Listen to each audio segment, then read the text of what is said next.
দুটো বেগুন নিয়েছি, এই বেগুন দিয়ে আজকে একটা রেসিপি বানাবো। সব বেগুন দুটো কেটে নিলাম। তেলাপিয়া মাছ কেটে পরিষ্কার করে নিয়েছি, লবণ হলুদ মাখিয়ে নিচ্ছি। লবণ দিয়ে দিলাম। তেলের ভেতর মাছগুলো দিয়ে লাল মাছগুলো ভেজে তুলে নেবো।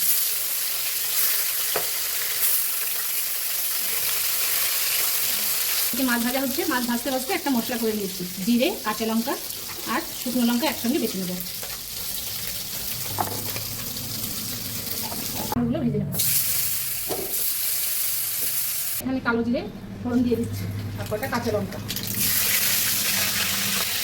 এবার কেটে রাখা বেগুনগুলো হলুদ দিয়ে দিলাম, লবণ দিয়ে দিচ্ছি।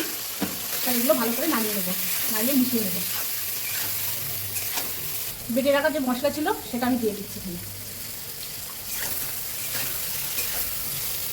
একটু ঢেকে রেখে দেবো, এটা খুলে নেবো। বেগুনের ভেতরে এই টমেটোটা কেটে দিয়ে দেবো, আর সঙ্গে ভেজে রাখা আলুটা দিয়ে দেবো।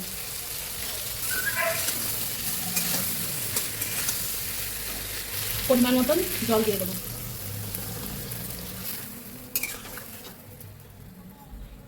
আরও 1 মিনিট ঢেকে দেবো। এবার মাছগুলো সব দিয়ে দেবো।